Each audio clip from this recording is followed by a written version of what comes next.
Moving to new land, building a new community depends on making new connections.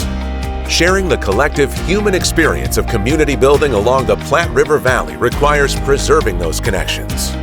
Don and Marilyn Deitemeyer, who are chairing the Stuhr Museum Foundation's 2023 Preserving Connection Fund Drive, can relate to those who arrived in our area nearly 170 years ago, as well as more recent arrivals. I had German ancestry in my family, German from Russia on my grandmother's side. There's a lot of political upheaval and they were mistreated, and so they wanted to move on and they wanted to come to America for the opportunities. My maternal grandmother's family, the Carrs and the Creasons, they go back to the mid-1800s in Hall County. A lot of history, a lot of family history here, a lot of connection. Originally my family was from Ireland. I believe my family had to immigrate over during the potato famine. Although Don and Marilyn can trace their family's arrival in the New World back to the 19th century, their own arrival in Hall County was a bit more recent. I grew up in Lincoln. My father moved up here. He started his own business called 3D Ammunition Company in Doniphan, Nebraska. And we came up in 1974 to work for him.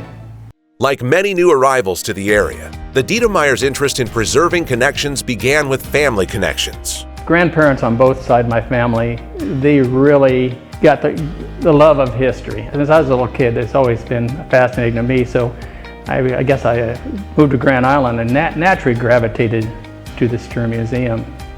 I got interested in the Stuhr Museum when we first started coming out when our daughter was young and showing her around all the different things. Our daughter was born in 1982, so naturally she got involved with everything Stuhr. She loves the place. She's 41 years old now.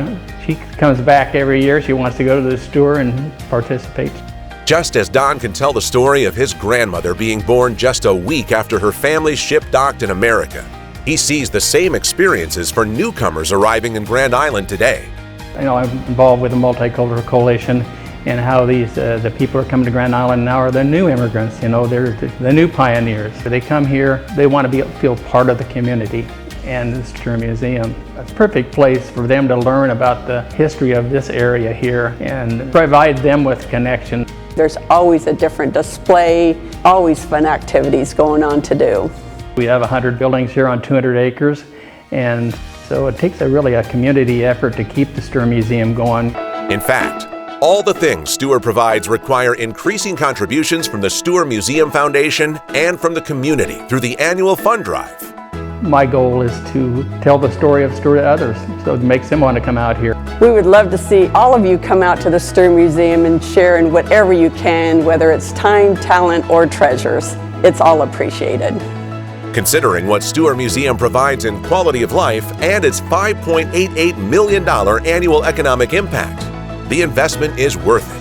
So I just encourage everybody, come to the Stuhr Museum and see what we do and support the Stuhr and his mission in any way they can, financially and with their time. To learn more about the Preserving Connection Fund Drive and how to give, go to stuhrmuseum.org/foundation or call 308-385-5316.